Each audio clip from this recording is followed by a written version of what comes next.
The reason they like reading my stuff is that I've always got real life examples to prove what I'm saying. There's a lot of good people that listen to this podcast. Other than God and my family, deer hunting would be next in line on my list of priorities. From the bottom of our hearts, it's just fantastic and awesome to have the support that you guys are getting. People ask me about expandable broadheads and love swings. Chasing Giants with Don Higgins and Terry Peer. Brought to you by Osseo Camo, nature's most lethal camouflage. Follow along as Don and Terry discuss the techniques, strategies, and dedication needed to harvest one of God's most amazing creations, world-class whitetails. Well, welcome everyone to the Chasing Giants podcast with Don Higgins, and I'm Terry Peer. This is episode 129 on August 7th. And Don, you look awful tan. Looks like you've been laying on the beach somewhere, buddy. There was no beach laying for this guy. In fact, I got a lot of work done while I was on vacation. I've never gotten so many emails from you during business hours during the day. I think in the 15 years that I've known you. The emails from Don Higgins was filling up my in basket, and usually you're on my schedule and firing off emails at night after supper.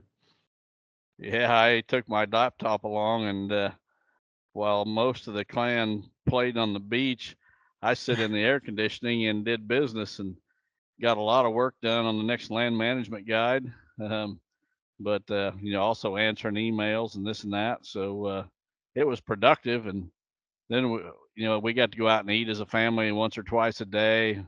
Had breakfast there at the beach house every morning, so got to spend a lot of time with family, but also got some work done, so it was pretty good. How'd your vacation go?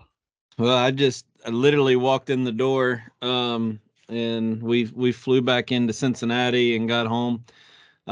We were just talking. It's really not our thing. I mean, I enjoy getting away as busy as I stay, but the let's just say sitting in a house relaxing is almost probably more stressful for me because I'm just thinking about all the stuff that I should be doing or need to get done. But you and I were just talking before we hit record that we have to take a minute and do that kind of stuff with our family because once hunting season rolls around, and even not during hunting season, the rest of the year, as much as we're chasing stuff for these deer, this family time and making memories is really, really important.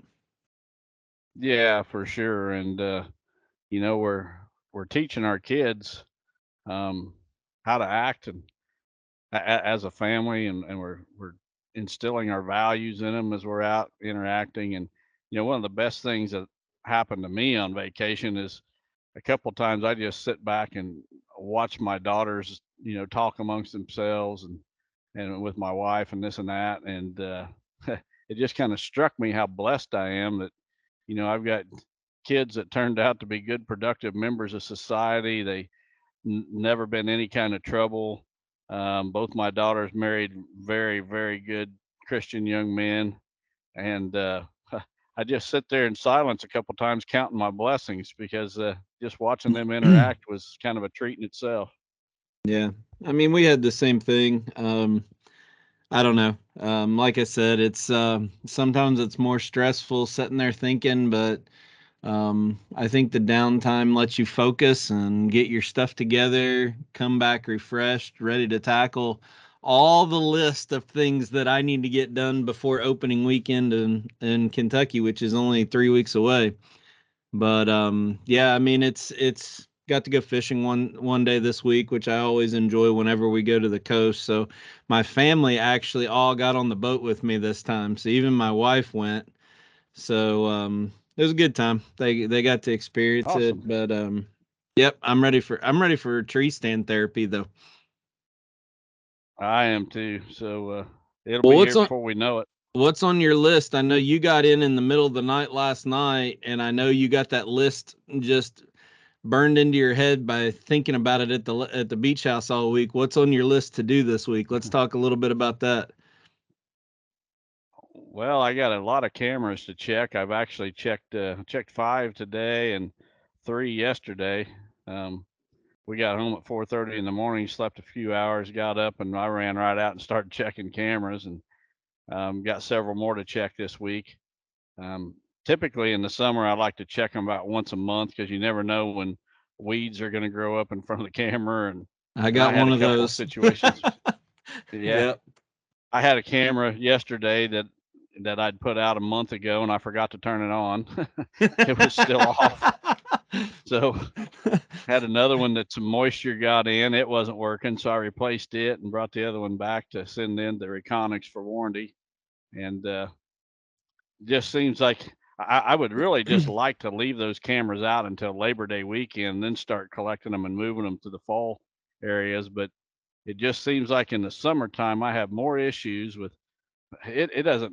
You never know. It's a weed growing up in front of the camera. It's a branch that's fallen in front of the camera. It's bug build a nest on the lens of your Yep. camera. Just one thing after another. So about once a month I like to check them. That is the one good thing about a cell camera. It'll tell you really quick whether you forgot to turn it on or not. That's true. Yep. I So can't believe I did that. yeah, I found a source. I've slowly as I've kind of changed my trail camera arsenal. I've slowly started buying up, instead of a bunch of AA batteries, running more 12-volt external batteries, and I found a really good buy at Menards. So I have all of those sitting here on the workbench in my office that are charged up. Got a bunch of plastic dry boxes and adapter cables. So this week's going to be I'm gonna hit it hard this week, getting out, and even though those cameras are already out in Kentucky, going ahead and putting a 12-volt battery on them, especially the cell camera, so I don't ever have to go back in. Right. And Well, then go ahead. I was going to say I still need to get to my Ohio property and put some cameras out there, and then I've got the farm in Iowa where I hunted last year, and that landowner has just been so accommodating and gracious to me. It's unbelievable, and he's actually holding off hunting pressure on that farm this year for me to draw a tag next year. And there was a pretty good buck there last year, and if he does anything over the next 2 years, he could be a true giant next season. So I'm going to get over there and put some cameras up and kind of monitor things on that farm this fall, but still a lot to do. Yeah. I'm trying to think what else I need to. I don't know about you, but this week, either this week or depending on what the weather is, Saturday will be the final bush hog of the year. I usually go in early to mid August, and where my food plots didn't, I guess they got overbrowsed, or I got at one area that had some sweet corn in it. But areas that I want to put in fall plot, I go ahead and bush hog that down, and anywhere else on the farm, I go ahead and mow.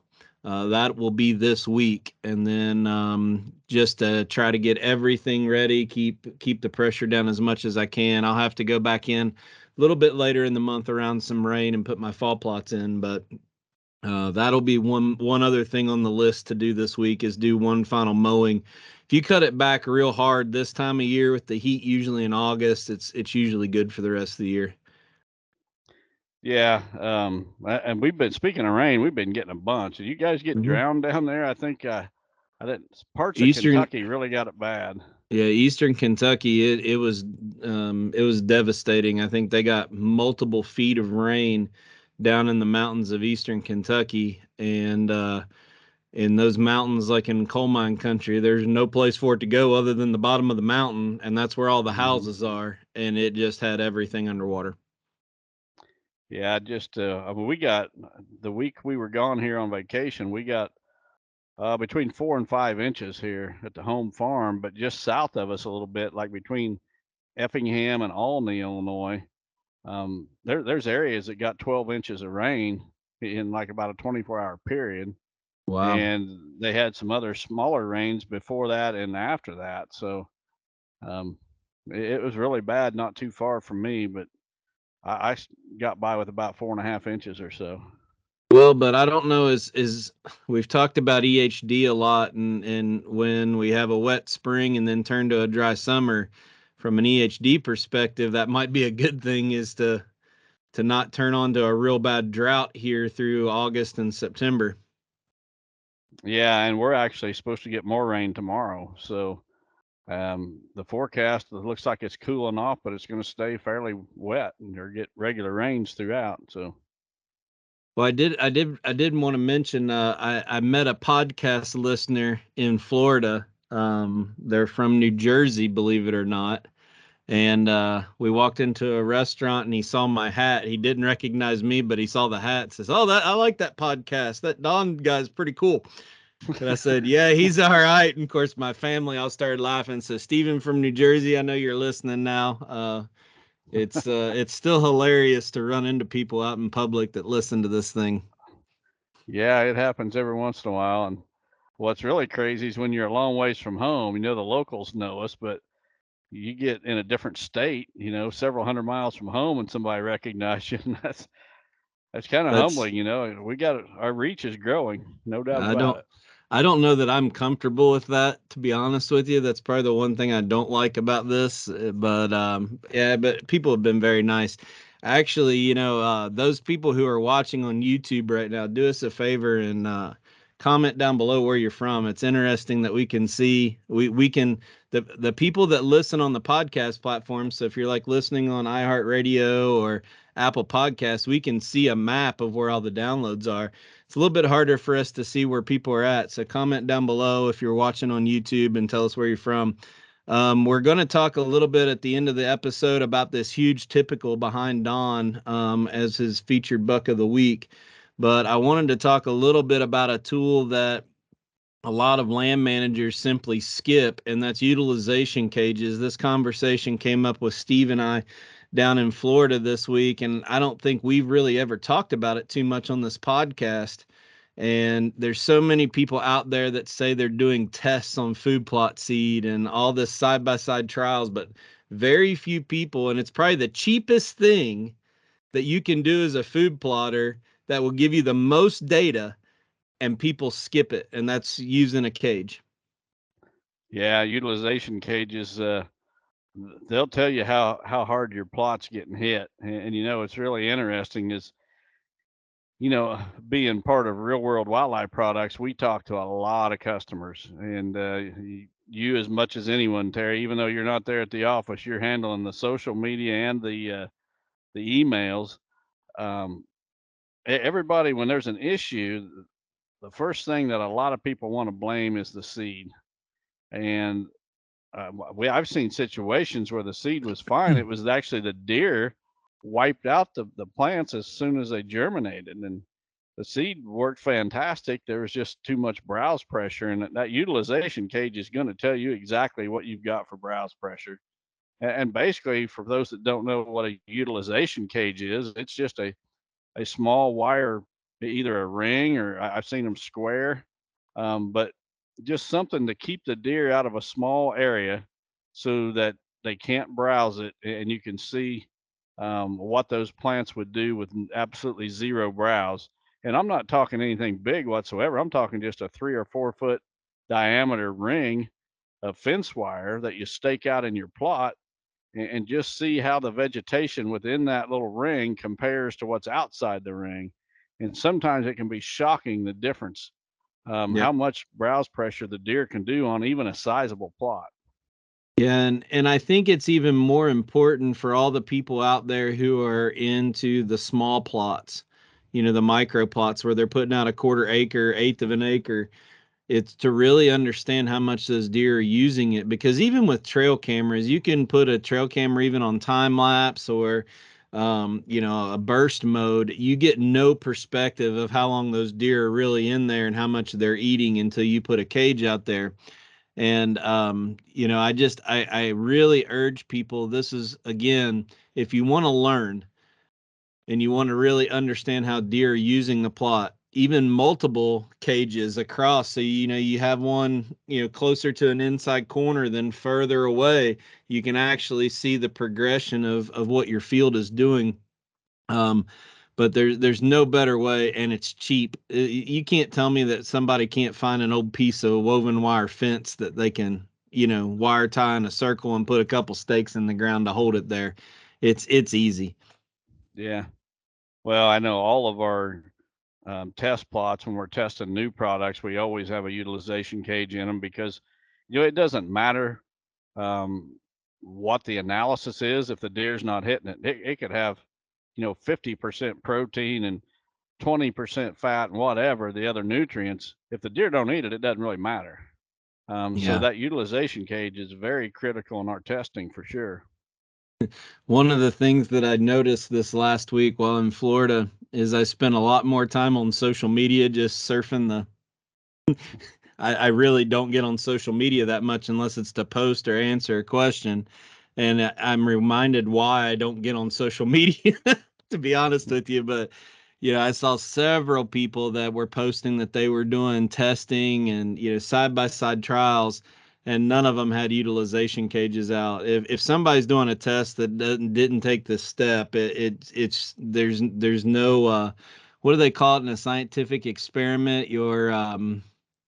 Not your baseline, but what do they call that? I can't. The control. The control, yeah. So inside that utilization cage is always your control as it relates to browse pressure. So, if people are using, woven wire fence, 4-foot high fence, make sure that it's a big enough diameter that the deer can't stick their nose through, to get to it. Because if they mow everything off, they'll try to get to it, but don't make it too big they can't jump in it either. So, just a small ring is all you need. It tells the story for sure. And just because you might only be a fall food plotter doesn't mean you don't need this too, because that's going to help you plan for what you're going to do next year as far as how big to make your plot, what varieties, that type of thing also. Mm-hmm. Well, it can work fantastic in soybeans. In fact, soybeans is one of the things that I encourage people to use a utilization cage in, because soybeans just typically get browsed really hard. Right. And you'd just be shocked at the difference, what's inside that cage versus what's outside that cage. I know the property that you did the no-till on for me last year up in Illinois, where you sprayed with the front of your tractor and used the Genesis drill on the back. I put 2 out, and the beans actually grew to the top of the cage. These were, what are those? Those are probably 20-inch by 20-inch squares, maybe Probably something like that. 18, 20 inches, something like that. And the beans outside the cage were about 8 inches shorter than the cage. And then the top of the cage, the beans went to the top of the cage because the deer would eat what was hanging over the top, as the browse continued to grow. So with whatever you're doing, I think it's just a great tool to understand how much the deer are there, how they're using the plot, and very, very cheap. Guys will go out and spend hundreds and hundreds of dollars on trail cameras and food plot seed and fertilizer and lime without doing a soil test, but they can't go find a scrap piece of fence, and that'll probably tell them more than anything they're ever going to do. So, yep. I did get 2 pieces of mail this week while I was gone. Our friends at Osseo Gear, which we're going to play a spot here in just a little bit, some of their camo that was on back order arrived. So if anybody's looking to get their stuff set up for camo for this coming season, I think Joe's got about everything in stock, or if it's not in stock, it'll be there shortly for your fall needs. So right now we're going to take a quick break and listen to our from our primary sponsor, Osseo Gear. Osseo Gear introduces a premium line of bow hunting gear that is unmatched, pairing nature's finest camouflage with the best technological innovations. Osseo Gear brings whitetail bow hunters the gear they need to be the best at their craft. The unique camouflage mimics the intricate feather pattern of North America's greatest predatory creatures. Designed for invisibility, built for comfort, and engineered for function. Visit OsseoGear.com. That's ASIO Gear.com to start shopping. Osseo Gear. Prepare to be invisible. All right, Dom. Well, before we get to the first question of the night, did you notice while you were down in at the beach that our friend Chris Yates announced some really big news for his dealerships down in the Kansas City area? Did you notice that? Yeah, I did. In fact, I replied to one of his posts, and he'd posted pictures of new GMC trucks and Yukons, and I told him Robin says we'll take one of each. So Yeah, I don't know. She's talking like she wants a new Yukon. So it might be that next time I get a new truck, I'm also getting a Yukon at the same time. Well, everybody listening from every other part of the country saying so what, big deal. What's it matter that Chris Yates has another dealership in Kansas City? He's not local to me. But what this does, for those of you who don't understand, is Chris sells these diesel trucks, the ones that he provides to us. And, we've been on, this is our second one that we're on right now, where we bought it and we would trade it in every year, or around 25,000 miles. And you get a new one for $5,000. So you're always in a new truck. But when we experience things like we have the last couple of years, where there's a shortage of vehicles, the more dealerships that he has, the more buying power he has from the factory. So the more trucks he can get. So, we send him a lot of business from the followers of this podcast wanting trucks. But when there's the chip shortage, he couldn't get enough trucks to even fill the demand. So having that extra dealership is going to allow him to get more configurations. And when you guys want to special order something from him, having that another dealership, and especially a GMC dealership, just gives him a whole lot more flexibility to get you the truck or vehicle that you want in a timely manner. And he shipped these things all over to Florida, up to New York. It doesn't matter. So if you want to get a hold of Chris Yates and learn more about this program, where you own the truck, it's not a lease. You own the truck and trade it in every year for $5,000. Send Don or I a private message on social media, or reach out to us. We'll put you in touch with him. So with that, why don't we go ahead? We're still going to use up some time to try to get through some more questions. Do you got anything else we need to cover before we go to the first question? I'm ready for the question, Terry. All right, let me share my screen here and get it up in front of you. Okay, this one comes from John Lawden from Rockford, Michigan. He says, "Hi, Don and Terry. I purchased 120 acres of all timber swampland with primarily ag surrounding me. I'm trying to get all the neighbors on board with letting younger deer walk. However, I'm having a hard time deciding if I should be sharing trail camera pictures of good bucks that I'm seeing. Part of me wants to keep them secret, but another part of me wants to show the neighbors what potential is out there, which might help them be more selective and increase the odds of letting smaller bucks walk. What are your thoughts on this? Also, do you have any suggestions on how to get neighbors on board with managing the deer herd, or at a minimum, trying to let the 1.5 and 2.5-year-old bucks walk? Being in Michigan, having a neighbor pass a 2.5-year-old would be a win. Thanks." Well, John, I'm going to try to answer this as politely as I can. I have yet to have anyone in my neighborhood share a photo, or even, I mean, I'm talking for miles around, many miles around. No one has ever shared a photo with me of a big buck that I did not already know existed. And it seems like people want to, very few people take it as serious as I do, and I'm guessing you take it real serious as well.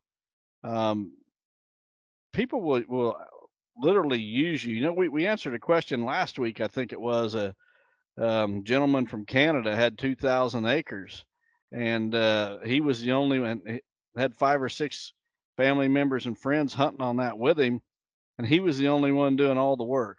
The other 5 or 6 people would show up in hunting season and take advantage of all the work he had done.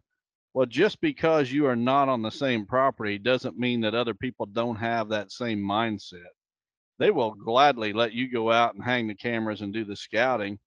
And I think that sharing your information with your neighbors can be very counterproductive. And here's a perfect example.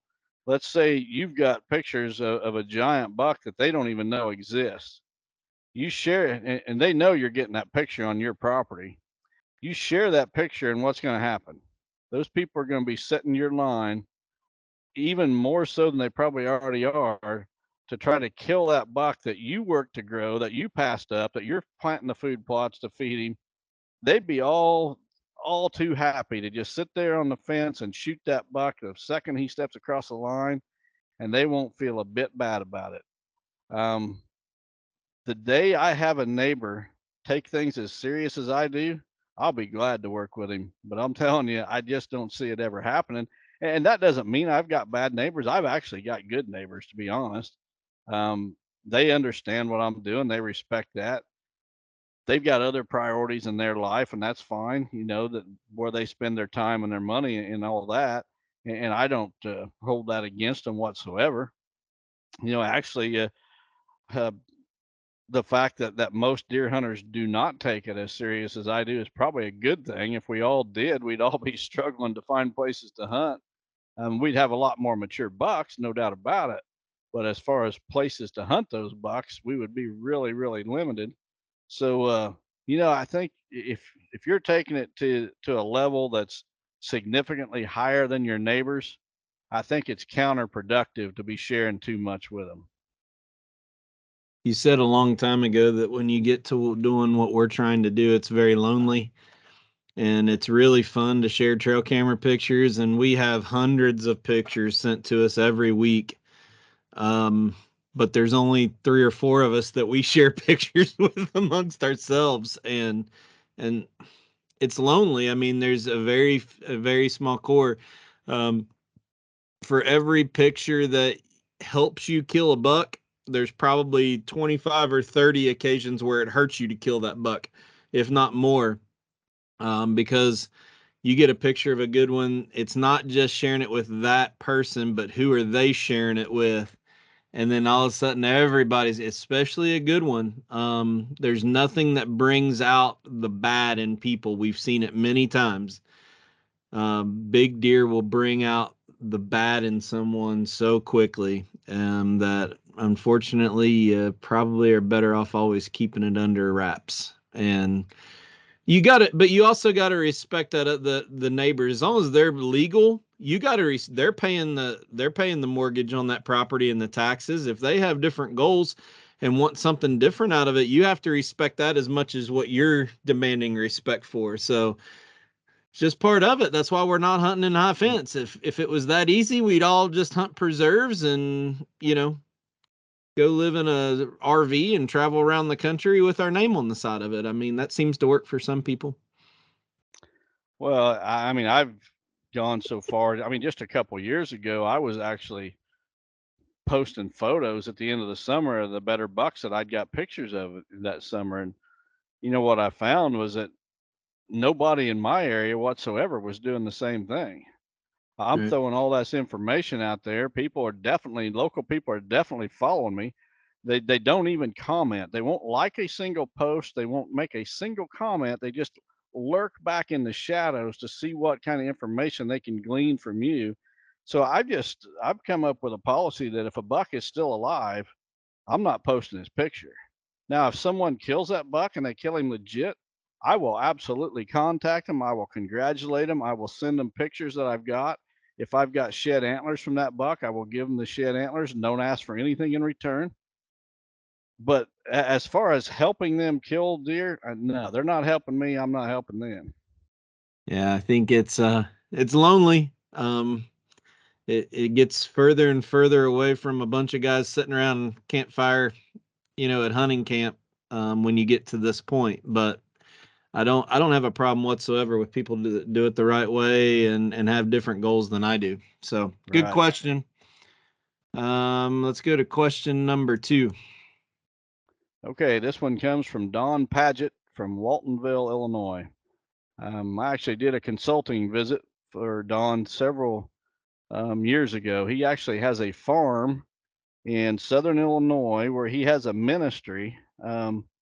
He actually brings in pastors or allows pastors to come Right. and hunt his property for Yep. free, and they can stay a week or whatever. And he puts them up and takes good care of them. And he's got a fantastic farm. But anyway, Don's question is, he says, Don and Terry, ag lime versus pelletized lime.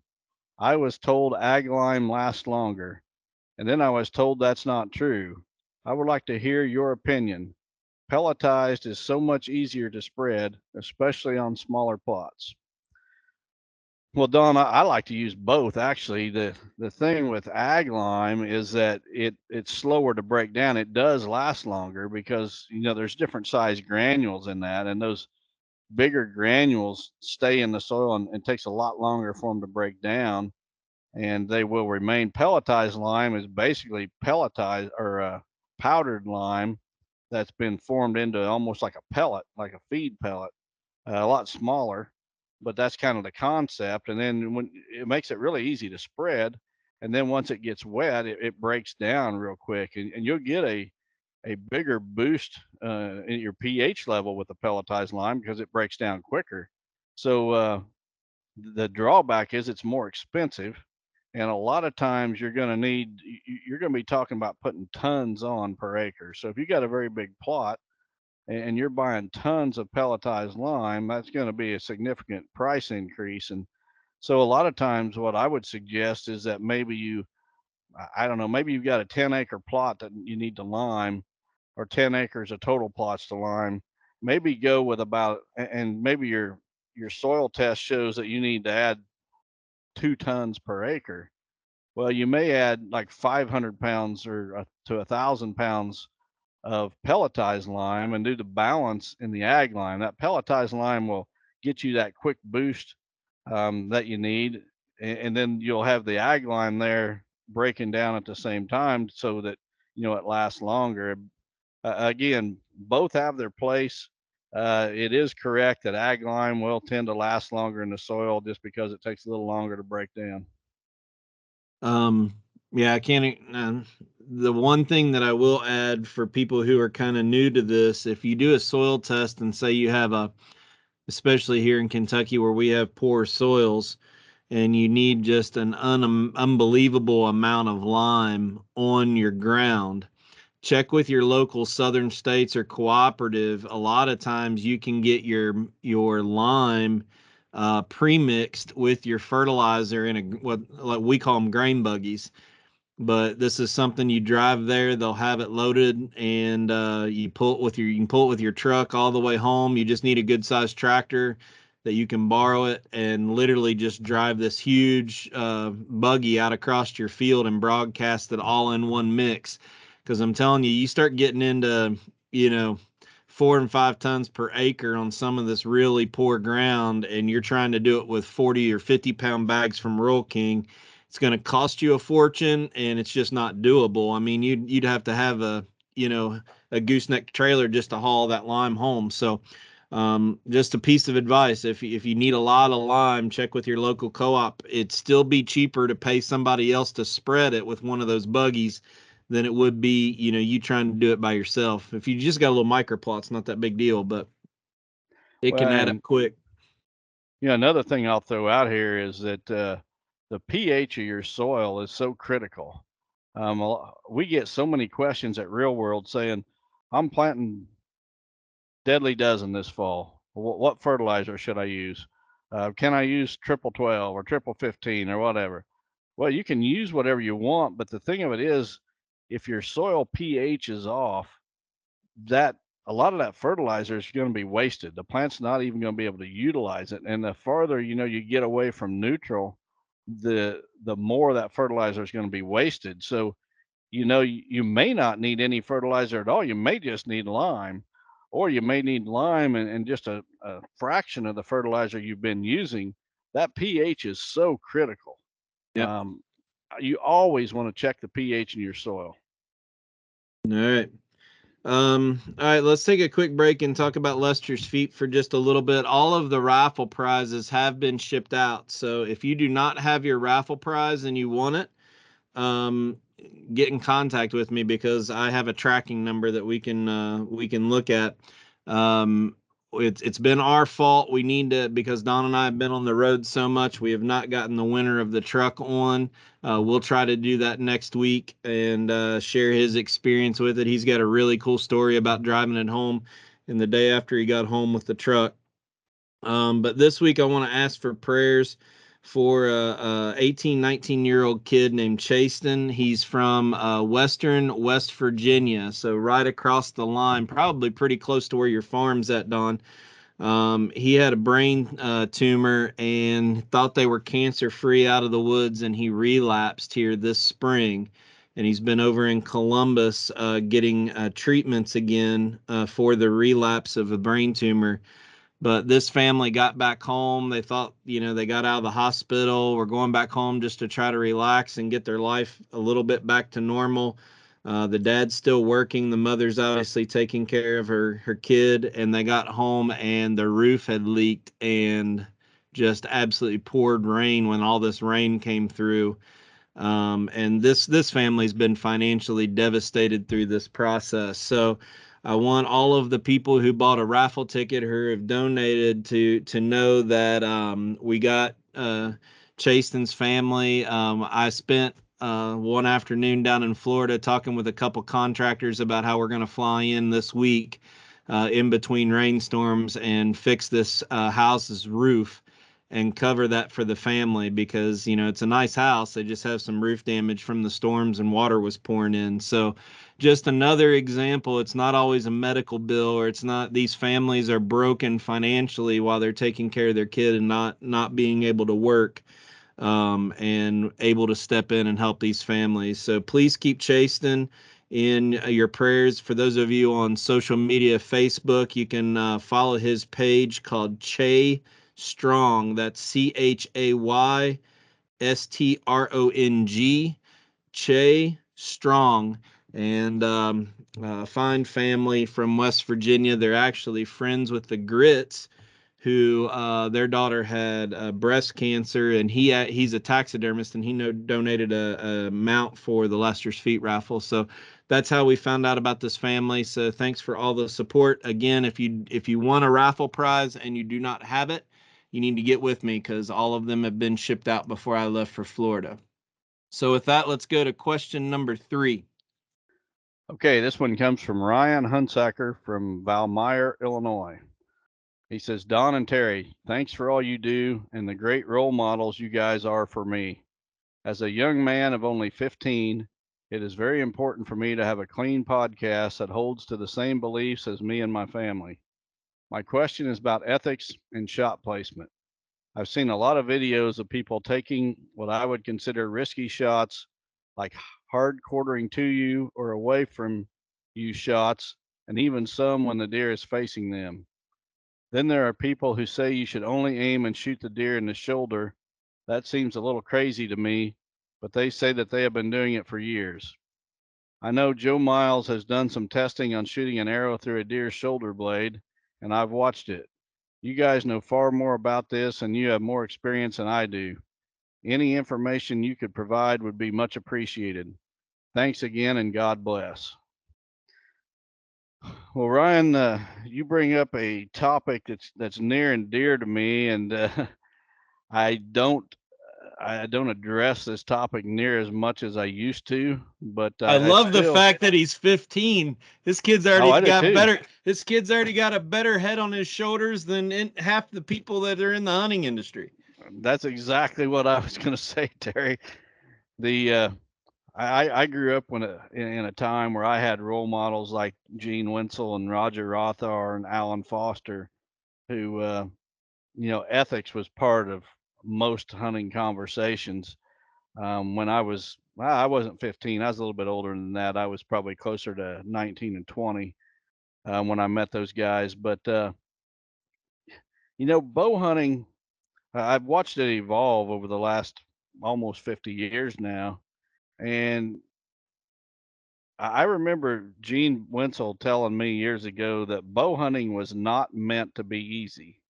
It was meant to be a challenge. If you wanted the easy way, you hunted the rifle season or the firearm season.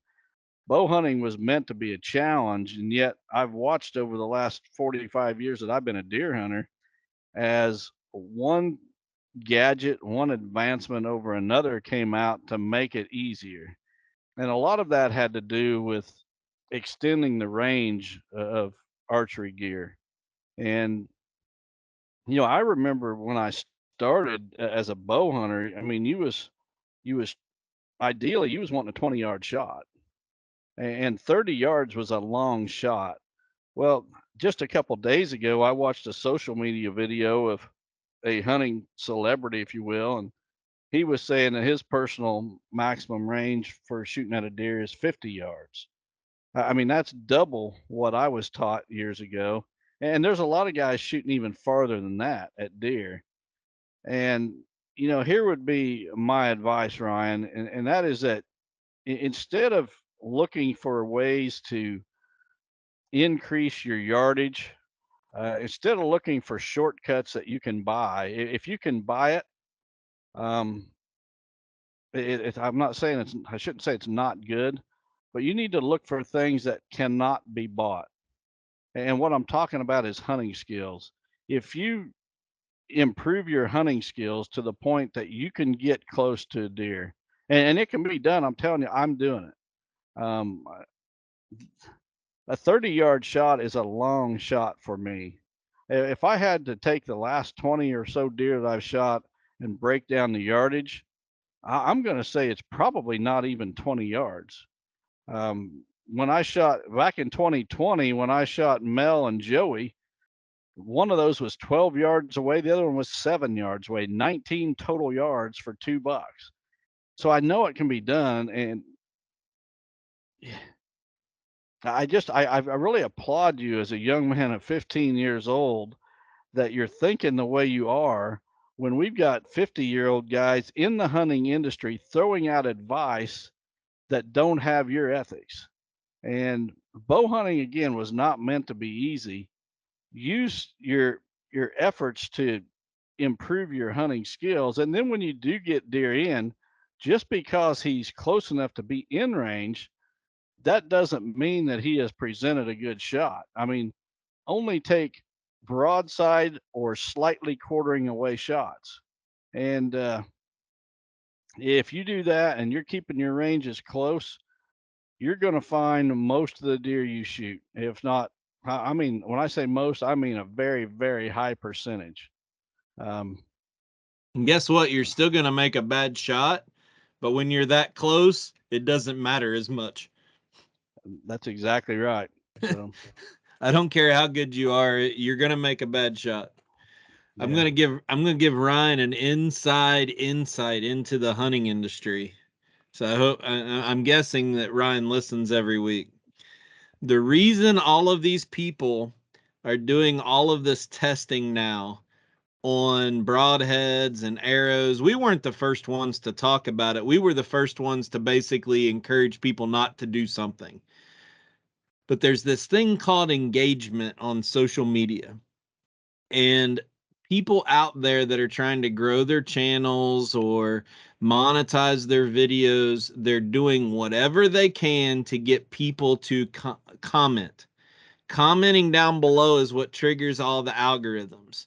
So it's great that all of our listeners hit like every once in a while, but we don't monetize this podcast, so we're not as concerned about it. We just want people to listen, take bits and pieces. We know people aren't going to listen and agree with 100% of what we say because we're pretty far out there.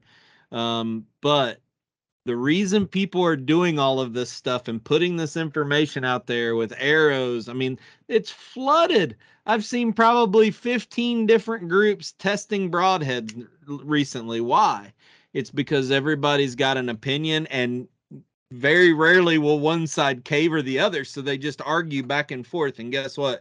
Your comments just go long list. All of a sudden that engagement and analytics start peaking, and that's how they're trying to draw their channel. And all the people that are just commenting for the sake of commenting and arguing are falling right into the trap of what people are trying to get them to do, and that's just comment. It's as simple as that. Little insider tip for you there, Ryan. Mm-hmm. If we think really people had, never mind. I'm not even going there. Well, and take this down a different rabbit hole. I think that a lot of the people that have taken a different approach than I have done so because for a couple reasons. One, they came along at a different time. I mean, when I started with a recurve bow, and there was a lot of hunters still using recurve bows. not because they were a traditionalist, just because it was more because compounds were just starting to come onto the scene. And most people were not bow hunting in those days. So there's guys, and he mentioned Joe Miles. I'm telling you what, Joe Miles is not only is he a good hunter, good whitetail hunter, but he's an ethical hunter. And he believes in his approach just as strongly as I believe in my approach. He uses expandable broadheads. I guarantee you, I have no idea, but I'm sure he shoots farther than I do at deer. I just about guarantee you he's a better shot with a bow than I am.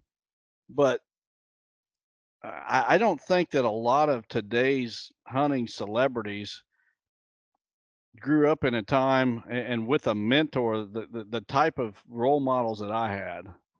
And it's really sad, really, because I see, guys in their 30s and 40s posting ignorant crap on social media all the time, arguing with me right and left. Anytime I post something, I've got to where I don't argue like I used to, believe it What or makes not. you different than those guys, Don? I saw that one this week too. Yeah. What makes you different? Well, I could have ran with that one, but I tried to stay polite. And he called you in this question, Terry. Ryan calls you and I role models, and I did another podcast for another group this week when I was down on vacation, and that the role model term kind of came up. And I never, and I know you didn't either. We didn't set out to be role models. It was kind of something that was thrown out at us, and we just, I mean, me personally, I wanted to make a live. I had a job I hated for 20 years. I had a job I absolutely hated, and I met a lot of great people at that job. It paid my bills, but I hated what I was doing. And I was always looking for a way out. And my dream was to somehow turn white-tailed deer hunting into my living, to make a living. And it took a long time. It's only been in the last 2 or 3 years that I've made, 100% of my income through deer hunting. But I didn't change my ethical stance, and Ryan's the one that brings up the term hunting ethics. I didn't change my ethics that I was taught when I was, a youngster in my late teens, early 20s by these role models. And you and I, whether we like it or not, the term role model has been thrown out at us multiple times. And it's something that I struggle with because I know that if I don't present the message that I want just right, I'm going to repel more people than I attract. And that's not what I want to do at all. And I also don't want to come across sounding like some sort of elitist, like, I shoot my deer at 20 yards. I'm better than you. I can get them close. That's not the message that I want to promote whatsoever. I guess we can look at anybody square in the eye and say everything that we say on this podcast and everything that we use hunting, we would use it whether or not we had this podcast. Or there's not one thing. I take that back. We would probably both be driving a Ford. As much as Chris Yates, you'd still probably be driving, because if that deal didn't come along, you would still be driving your F-350, and I would still be driving a Power Stroke if that deal didn't come along when we found out about it. Outside of that, I don't know. I remember when Charles Barkley said, "I'm not a role model," and everybody took it the wrong way. What he was trying to say is, single moms trying to raise their family and keep them in church, they're role models. People working 2 jobs trying to provide, good Christian men that are those are role models. We're just deer hunters that bash about liberals every once in a while on a podcast every week. But if this podcast has done anything for me, it's held me accountable more, because now it's like I have to really think about my actions because so many more people are watching. So I don't think I'm as much of a role model as this has given me a way to hold myself accountable in what I need to do and use this as a voice to help other people. But I don't know. This kid's got a good head on his shoulders. I bet he has a good father. Oh, no doubt about it. I bet they don't have a rainbow flag on the side of their house either. All right, well, real quick, one of the best times of the year to utilize Quiet Cat bike is right now during trail camera season. So let's watch a quick spot on Quiet Cat bikes. Hey, Spinks from Quiet Cat here in our virtual showroom space where you can connect with a product expert and learn all about our bikes, our accessories, and what makes Quiet Cat the leader in off-road electric bikes. Schedule a live session today by clicking in the link below or going to quietcat.com/meet.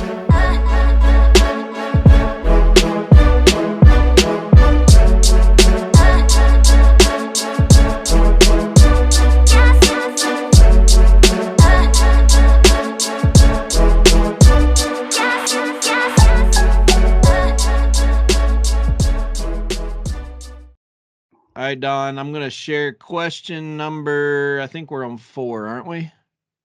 Yep. We're on number 4. Let me share my screen for you here. All right, this one comes from Ryan Umlor from Coopersville, Michigan. He says, this spring I drilled in some real-world switchgrass. Over the course of the summer, I have kept it chopped down to control weed growth. So this fall, I'm not expecting much height to the stand. To maximize this area for this fall, would you recommend drilling or broadcasting plot topper into this stand so this area can be somewhat beneficial to the deer this fall? Or would that be a bad idea and potentially set back the new stand of switchgrass? Well, Ryan, the reason I selected your question is because this is about the 4th time this week that I've got that question posed to me. Somebody's talking about this somewhere. Yeah, somebody that don't know what they're talking about. And the reason that I selected it is I know there's other people with the same question that have planted our switchgrass. And folks, I want you to be successful. Even if you plant somebody else's switchgrass, we want the listeners of this podcast to be successful as land managers, as deer hunters, whatever. Switchgrass does not tolerate competition very well at all. And you definitely do not want to plant, other stuff with it.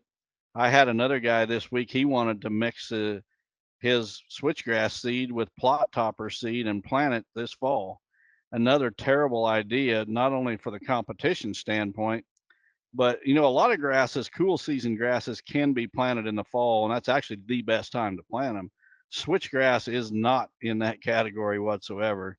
If you plant it in the fall, it's so slow to germinate and establish that the winter is going to kill it. You're going to start getting freezing temperatures before it's well established, and it's going to kill that young plant.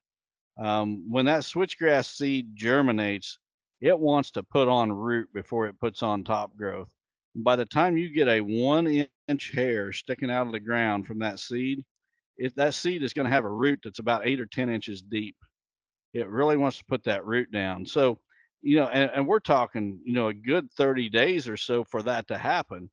Let's say you plant the 1st of September, 30 days, you're at the 1st of October, and you just got a little hair sticking out of the ground.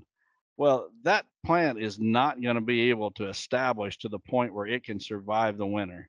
It's just going to die. So 2 things here to remember. 1, do not plant switchgrass in the fall. That is a terrible time for planting switchgrass. It's got to be planted in the spring or frost seeded, in the winter for spring germination.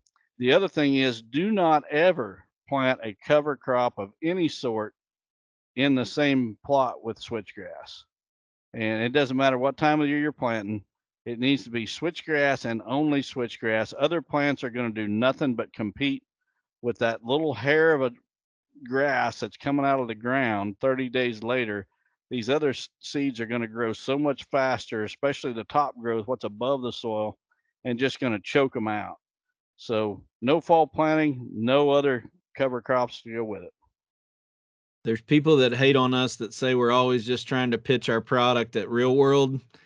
This is where we fail as businessmen to take advantage of a consumer because we sell that other seed, and we do not want your business if your goal is to plant inside of a switchgrass field. Please do not buy our product.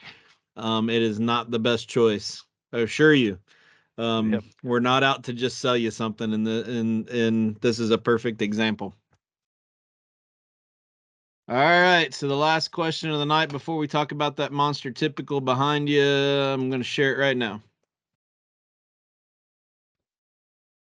Okay, this one comes from Ed Foley from Tonganoxie, I Kansas. have no idea. Can't help I you hope I there. said that right. Anyway, Ed says, "Hi guys, thanks so much for your transparency and bold witness for Jesus. To all us hunters and listeners, I'd like to ask you for any insight and perspective on after the shot. I sure understand Don has said before how a close shot at the correct angle with a fixed blade broadhead truly matters most to finding any hit deer. But we all know sometimes even the closest shots can, for some reason or another, be a bit off from nerves or something unexpected like an equipment issue. I've studied a lot of material on deer anatomy, blood trailing tips, and such, but do you have any advice on tracking and finding your hit deer? One recent case in point in 2021, I shot a deer close, 15 to 20 yards, with a heavy arrow and fixed blade broadhead. It blew through him and the shot placement was perfect. My arrow entered right behind the shoulder, but after a hard recovery, we learned upon entry it hit a rib and deflected back. My exit was more in the liver area. I took out one lung and then liver. The blood trail was very hard to track with only droplets, but with the help of a friend who never gave up, we found the buck. I truly feel I did everything right on the shot and equipment side, but without my friend's persistence and patience, I am not sure I would have found the deer. It went 300 to 400 yards before we found it. We never jumped it. Would love your advice and perspective on how best to maximize after the shot. In Christ, Ed. Well, Ed, two things came to mind immediately when I read your question. First of all, I think way too many bow hunters, when they shoot a deer, do not give it enough time to expire or die. Um, they think they got a perfect hit, or maybe they even realize they didn't, and they think they only wounded the deer. Whatever the case may be, they get out of their tree and immediately start tracking and pushing that deer. Um, you know, for me personally, if I don't see a deer go down, I'm always waiting at least an hour. If I think it's a perfect hit and I can't see the deer laying on the ground, I'm waiting at least an hour. And there's been many, many times that I've shot a deer and thought I made a great hit, and I waited 3, 4, 5, 6 hours before taking up the trail, because I know the best chance of recovering a deer that you shoot is recovering that deer in the first bed. The first time he lays down, give him enough time to die, and he'll be right there. If you push him, who knows how far he's going to go till that next bed, and he's going to be running when you jump him. That blood is probably, started to clot or whatever, that wound. He's not going to be bleeding as well. So you bump him out of that first bed. He takes barreling out of there. He's hardly bleeding whatsoever at all. And he knows at that point what's after him. He knows it's a human, and he's going to want to vacate that area. So the big number one, the big thing is you got to wait. And I mean, not 30 minutes like a lot of experts want to tell you, but I'm talking wait an hour on a hit that you think is perfect, or even 2 or 3. That deer, if he expires in that first bed, he's not going anywhere. He's not going anywhere at all. He's going to be laying in that bed when you come to get him 3 or 4 hours later. If he's not dead and you bump him, you're probably, the odds are really, really good that you're never going to see that deer again. So give it time. The second thing is, and it's something that really kind of hit home this week when Ron Slifer lost his dog Dio. Yeah. Dio is absolutely a legend in the deer tracking business. Um, he kind of just brought it to the forefront and made it. If there's, we talked earlier about how much this sport has changed in the time I've been involved, last 45 years. One of the good changes is these tracking dogs. And we've had Ron on in the past. If you get a chance, you should go back and listen. I think last year, right before season, and we had an interview with Ron. He's been on at least twice, I think. Um, he's got some fantastic advice on recovering deer. I'm sorry I don't know the episode number, but if you look back at about a year ago from probably last September, I think is when Ron would have been on. But our condolences to him because I know he was really close to Dio, and Dio has helped a lot of hunters find deer that they shot that they never would have found without him. Um, Keep in mind those blood tracking dogs. Um, but if you want that dog to be successful, Ron shared some things that you need to do. You don't want to go in there with all your buddies and just scour the entire area, and the dog is the very last resort. If you think there's an issue out of the gate, be very mindful that there's a great chance you're going to have to call in a dog to find your deer, and do everything you can to give that dog the best chance of finding it for you. So just keep in the back of your mind that the dog is always an option. If the track gets too tough or whatever, back out, mark the trail where you've been to that point, and then get a dog in there to help you find it.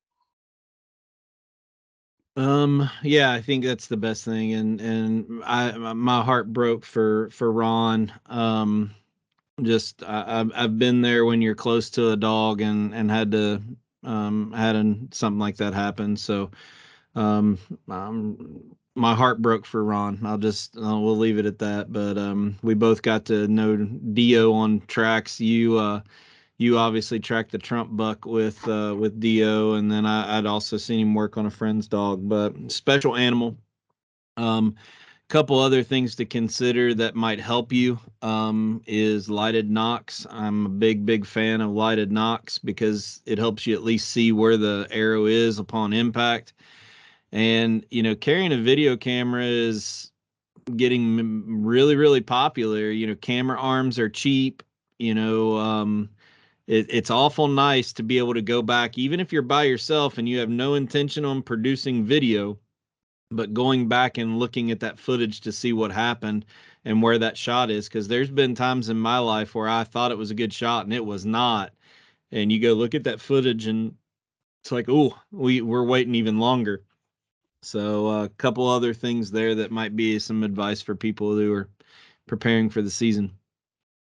Yeah, I'll never forget calling Ron and him bringing Dio to track Trump. Um, I when I shot Trump, I was the hit was questionable, and I sit in my stand until it was pitch black. I walked out the opposite direction of what I was intending to go when I left. I actually had rode an ATV on this hunt, and I'd parked it at the end of a fence row in some brush. And for me to go walk and get that ATV, there was a chance that I would spook that buck that I just shot. So I walked the opposite direction out to a road. And when I got to the road, I called my wife on the cell phone, had her come and get me. And I just left my ATV there overnight. Once you shoot a deer, you want to do whatever you have to not disturb that deer. Let him lay down and die, and then Yep. come back and find him later. But I'll never forget the next morning when Ron showed up with Dio. Actually, it was the first time I ever met Ron in person. And, before he took up, and this is something that's always stuck with me, um, before he took up the track, Ron unloaded his Dio, and he said he wanted to say a prayer. And so, Ron gets down on one knee and takes his hat off, and he's got Dio right there next to him, sitting there ready to go. And, he said a prayer that we'd find the deer. And it was just, it was quite the experience. It actually added, kind of a unique angle to that buck that I'll never forget. So, these guys that have these tracking dogs, um, do everything you can before you call them to make sure that they're not wasting your time, because they get calls all over the place. I mean, he'll have 5 calls at once that he's got to decide which one of them calls he's going to go track, and because he just can't possibly do them all. So if you've done, and he's got a series of questions that he's going to ask you, and if you've done a lot of things wrong, you're going to probably get bumped down the list, and he's going to go track somebody else's deer. So I just encourage you to go back and listen to that podcast with Ron from about a year ago. Yeah, I remember one of the takeaways he was talking about is after you shoot an animal, the worst thing to do is get on your cell phone and start talking to somebody on the phone. because are moving around, getting down out of the tree immediately. He talked a lot about how when a deer's hit, it doesn't know what happened, where it came from. He just, something's wrong, adrenaline's pumping. He, can run a short distance and then look back to where he came from, right? So if he sees all of a sudden you pulling your cell phone out, getting down out of the stand, all that other kind of stuff, he's bolting even further. A lot of great advice.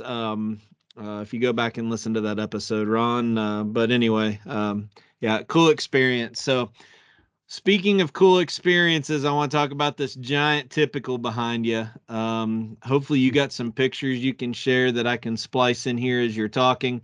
But let's talk a little bit about this buck behind you.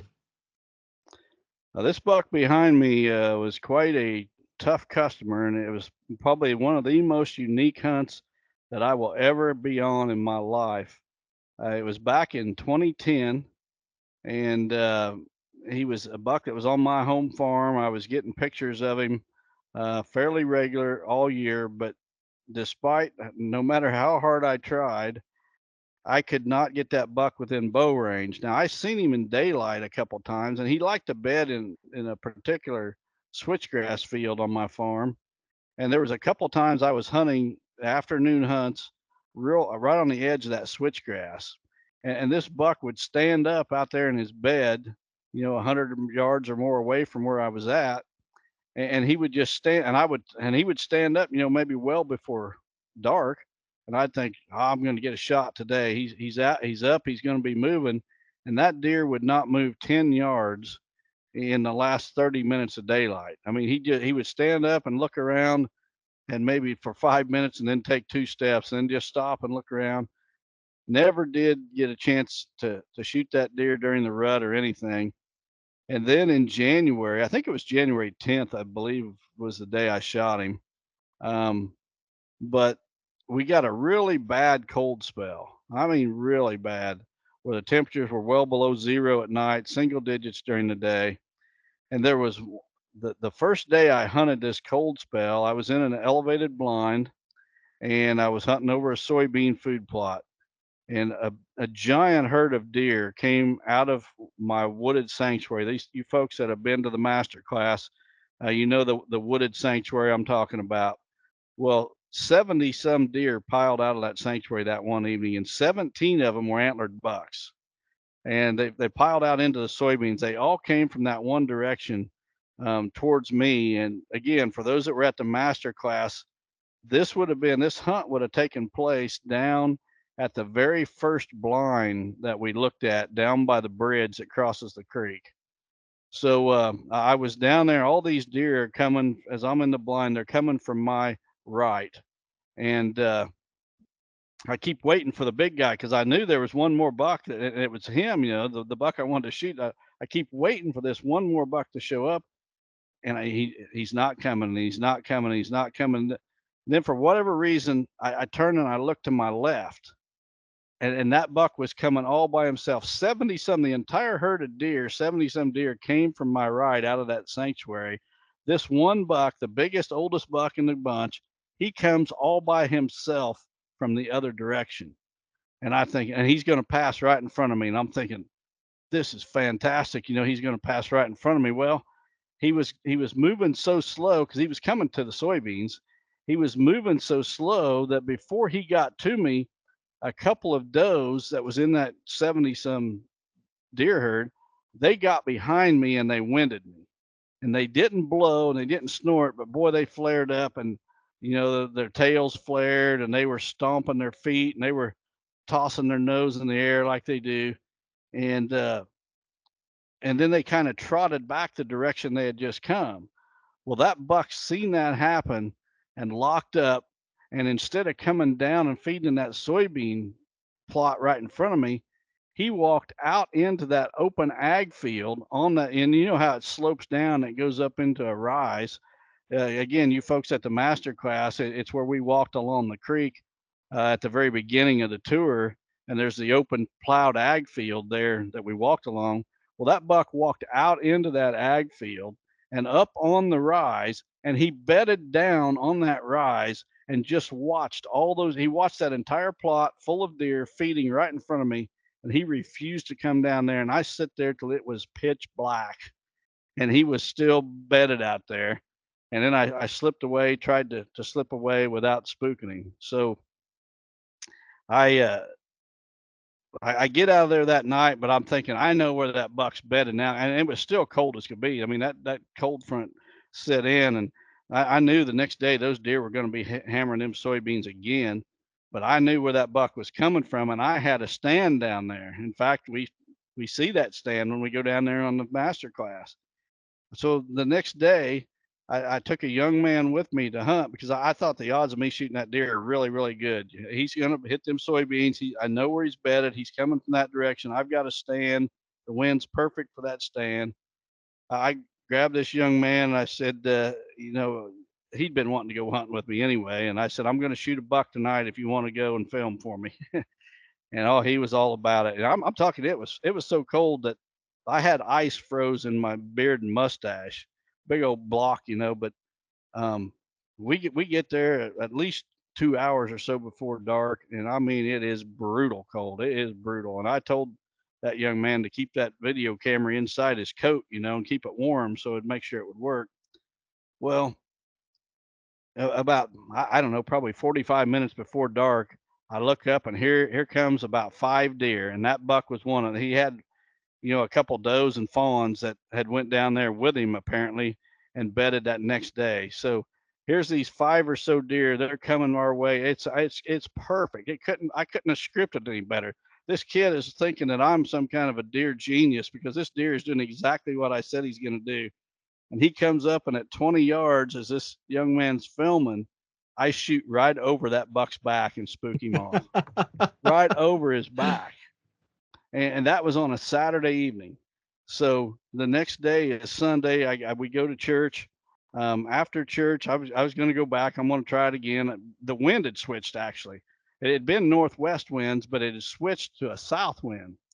And we went back, and I was going to sit in that ladder stand that we see on the tour where you shot the buck a few years ago, Terry. So the wind had switched out of the south, and we was coming in to hunt that. But after church, I thought, you know what? I can't believe that deer was so close. He was 20 yards away. I can't believe I shot a foot over his back at 20 yards. I'm not a great shot, but I can kill him at 20 yards. And so after church, I got my bow out and went outside, and I shot, and my first arrow sailed right over the target. And so I scratched my head, and I did it again. It shot right over the target.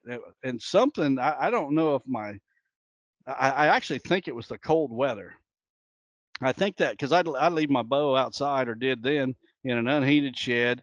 And like I said, it was below zero. And for whatever reason, that bow was shooting more than a foot high. And so I tweaked my sight, and I got it shooting back dead on. And then I went hunting with that same kid again. We're going to go try it again from a different stand. And to get to that stand, I had to walk along the edge of one of my switchgrass fields. And I'm thinking to myself, there's a couple times last fall I seen the buck bed in that switchgrass field. That's where I was seeing him stand up, but he just wouldn't move out to the edge of the field before dark. And so we're walking along the edge there, and I'm thinking to myself, I ought to keep my eye out in that switchgrass because I've seen that buck bedded there before. Maybe I'll see antlers sticking up or something. And it's almost like ESP because I thought that, and I'm telling you, I did not walk 50 yards, and I look up, and there's that deer's antlers sticking up in that switchgrass field. We'd got quite a bit of snow with that cold front, and that snow had blown up along that edge of the switchgrass and had drifted. So there was a drift about 3 feet tall along that edge of the switchgrass, and that buck was actually bedded right on the back side of that snowbank or that snowdrift. But his antlers were sticking up over the top of it, or half of his rack was. And I seen that, and I stopped, and I grabbed that young man by the arm, and I whispered to him. I said, "There he is," and I'm pointing to him in the switchgrass. And he can't see it. He can't see them antlers. Them antlers blended into the grass so well that he couldn't see it. And I said, well, I'm going to slip up there and see if I can get an arrow in him, because we had a really good wind. It was really windy, covering our noise and everything, and the wind was in our favor. So he's trying to film it, but he can't see the buck. And I said, put it this way, the buck is, and I pointed, and I said, the buck is right there on the other side of that snowbank. I said, you make sure that when you're zoomed back with the video camera, so you've got me in the picture, but the deer is going to be on this side of me. So zoom way back so you get that deer too. And just stand right here. Cause I mean, whenever we're whispering, we're 30 yards from this buck on the ground. And I slip up to the edge of that field, or the edge of that snowbank, the edge of the switchgrass field. And I step through that snowbank. The deer did not hear me whatsoever.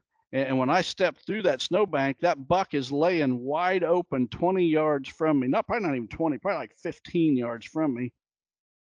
And he's facing away from me. I'm standing right behind this bedded buck, facing away from me. And the grass had been knocked down where that wind had blown it, where that snow drifted up. There wasn't a blade of grass I had to shoot through. So I come to full draw, and I shoot that buck laying in his bed. And he had no idea what was happening. And this is all captured on video. This is actually was on the Real World Whitetails video years ago. The young man actually did a fantastic job capturing all this footage. But I shoot that buck, and he busts out of his bed. And you see this on the video. He busts out of his bed, and he gives that big old mule kick as he busts out of that bed. And he doesn't know what's going on. He starts running right at me. And I jump to the side, and you see that on the video. And then as I jump to the side, the deer sees me, and then he veers away and runs out across the switchgrass in the open prairie. And he goes probably, I don't know, probably 300 yards and tumbles over right there in the snow. And we walked right over there, and I mean, found him immediately, because we watched him fall basically. But I will never have another hunt like that. But it just, a couple of things that really stand out to me is the most nocturnal buck in the world. When that weather gets really brutal cold in the wintertime, the most nocturnal buck in the woods is going to be on his feet. That was 3 hunts in a row that I seen that buck. And I'd been hunting him all fall through the rut, trying to get a shot, no shot whatsoever. 3 days in a row, I see him on his feet before dark. Well, the last time, I guess he wasn't on his feet until I put an arrow in him. But the 2 afternoons before that, he was up on his feet before dark. So probably one of the most exciting hunts that I'll ever have. And luckily, it was all captured on video. So I got 3 comments, and I'm going to say them one by one and let you reply to it. Okay. So number 1 takeaway from the story you just said is, you mentioned, and I think it might have even been this week, it might have even been the one where somebody said, why are you different? A lot of times the things that you talk about trying to educate people are to kill the hardest buck on the farm. And I think this is a perfect example of some of the things that we're teaching isn't to kill like Smokey. You got on a podcast and made me cringe saying I got a 98% or 99% chance of killing this buck. The things that we're talking about a lot of times on this podcast is to kill the hardest buck. Yeah, absolutely. And, I catch plenty of grief on social media. It seems like I can post anything and somebody's going to argue about it. And I think what it boils down to is the fact that I've killed enough mature bucks that I'm telling you, some of them are pretty darn easy, and some of them are really, really tough.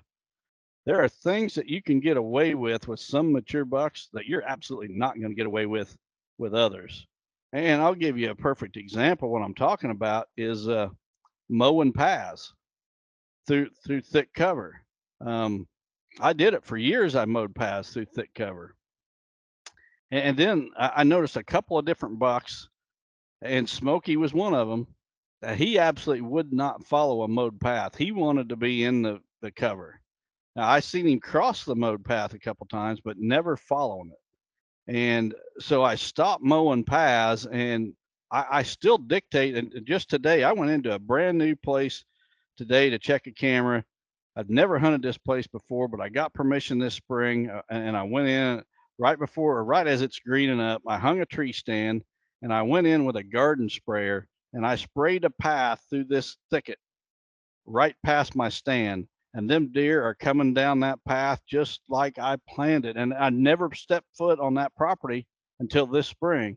But I knew with that sprayer spraying a path, I could get those deer to go right where I wanted them to. And it happens. I mean, I've done it many, many times now. And guys will say, well, I mowed paths and I shot this giant buck off a mowed path, blah, blah, blah. Yeah, you can kill big bucks on mowed paths, but there's also going to be some bucks that come along that you're not going to kill on that mowed path. I want to kill the hardest buck, because if I can kill the hardest buck out there, then them easy ones, they're easy. So a lot of the advice we throw out is for those hardest bucks. The second takeaway from that story is this would be a perfect example of why not to put food inside of a bedding cover, because this buck would stand up. You would have never even had a chance of getting him if the food was inside. People want to mix forbs, and we've already had a question about plot topper tonight. They think they're doing this is the case of people making it too complicated. Simplify it.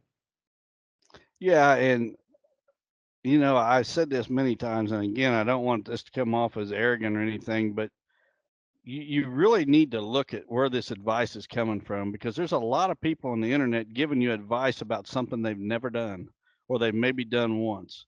Some guy goes out and he kills a couple of big bucks, but those are the easy bucks that I've just talking about. Yep. And I'm going to tell you that one of the biggest bucks I ever shot, Smokey, was the easiest buck I ever killed. So just because a guy has a couple, but look for somebody that's dropped giant bucks consistently year after year after year after year, and listen to those guys for advice, because I'm telling you, there's a lot of advice out there on the internet that is not good advice. And then the final takeaway of this wraps up the whole premise of this show, and that is this buck was being different. You had 70 some deer that came out during early season. He would stand up in the switchgrass and not move. When a mature buck gets to this age, they're different. You talked about 70 deer walking out with antler bucks with them. How many hunters are going to follow that same sign every time versus go to where there's the one chance of getting the one buck? This thing walked up on that hill to where he could observe visually everything, and he was also on the downwind side of all of that, because that doe flared up. This buck was acting completely different than every other deer on that property in late season. And it's just a testament to what we're saying. If you want to consistently do this and target bucks 4 or 5 years or older, you have to change too, because they're a different animal. I've said it many times. I think the thing that holds back a lot of deer hunters from killing true giants consistently is that they are too good at what they're doing now. They've gotten to the point where they can go out and they can kill 3 and 4 year old deer on a fairly consistent basis. And they just cannot bring themselves to change at least enough that it requires to kill these true giants, these 6-year-old world-class bucks. I'm telling you, you got to change the way you play the game. If you don't, if you keep doing what you've always done, you're going to keep getting what you've always got. You got to, they play by a different set of rules. So you got to play by a different set of rules. Completely different animal. That's, that story had 5 examples of how this buck was acting different than every other deer on your property, because that's what he does. And where that snowbank is that you shot that deer under is now miscanthus, right? Exactly. That's right. And you going in, that deer was using that bank to where the wind was blowing at him. He could visually see and had a wall behind him. Now we've recreated that to where that's miscanthus is a true wall with intersections all through that switchgrass field where those bucks can do the exact same thing. So a takeaway from that for you is, how can we change the habitat to promote that for those bucks to be able to bed in areas like that and have more spaces, the buck motel, if you will. That's a fantastic point, Terry. I'm glad you brought that up because I hadn't even thought to mention it. But yeah, where that snowbank was and created the perfect bed for that buck, I went in and planted miscanthus. Now that perfect bed is there all the time. We don't need snow. It's there all year round. And the bucks are absolutely using it. And again, for those who were at the master class, this would be that miscanthus strip that's along the west side of my property, the one, my original planting, the first miscanthus I ever planted. That's exactly where that buck was bedded. Yeah.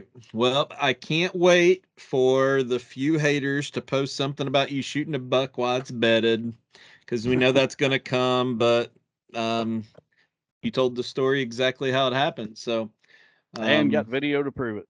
So yeah. Great episode. I'm glad that we both got back safe. Again, so honored about all the people that support the podcast and leave us great messages and support. Thanks to the sponsors who continued to stand behind this and believe in us. But I hope deep down people know that we're just not trying to be influencers. You see very few pictures of Don and I posting selfies with duck lips. I think the industry as a whole. I was talking to a friend of mine who runs a very large farming YouTube channel, and he said this week that one of the best tricks that he ever has when he sees his engagement going down is he posts a picture of him doing maintenance on a piece of equipment, and he says he doesn't put oil on the oil filter gasket before he screws it on, just because he knows that there's going to be 400 people comment that he's not changing the oil right. He said that's the best YouTuber trick out there, is to do that to create engagement. But I hope people know that there's no gimmick or sales pitch here. We're who we are, and we're really honored and proud that so many people believe in us and listen to this every week, because we know people's time is valuable. Yeah, we're just we're living a dream on one hand, but we're genuinely trying to help people. And if we wanted to keep everything a secret, it'd be easy to do. But I was thinking, again, I had a lot of time on the road this week, Terry. So I got home at 4:30 in the morning, and Robinson's asleep next to me, so I had a lot of time to think. And I got to thinking about our role in the whole hunting industry, and how people sometimes seem to resent us being and not just us, but people being in a position to have some influence on others, and they want to talk negative. But think of it like this. Think of it as like back when you're in school, when you've got high school kids who are tutoring kids in third grade, for example. That doesn't mean they're looking down on the kids that are in third grade, because they were once in third grade. And you and I, we're not looking down on anyone, whether they're a 15-year-old like Ryan that we answered his question earlier, or what, because we was once green beginners. We've been at every stage of the game. It's just that we've taken it to a level now that we're in a position where we can share a lot, and we can hopefully shorten that learning curve for our listeners, like people like Alan Foster and Gene Winsel and Roger Rothar did for me. Great point. All right, well, next week we're going to get an update. You and I both have a lot of work to do on the farms and checking trail cameras, so we'll be back in. Won't be long. We'll be putting fall food plots out. So hope everybody stays tuned and listens to the fall plot food plot season coming up, and then won't be long, and I'll be hunting here in Kentucky. Yeah, awesome. So hope everybody has a great week. God bless, and thanks for tuning in. Take care.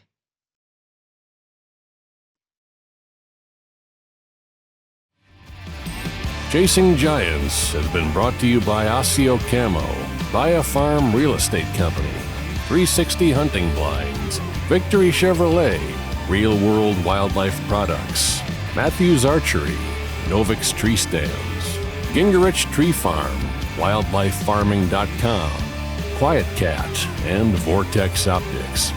Thanks for listening, and tune in next week for another episode of Chasing Giants.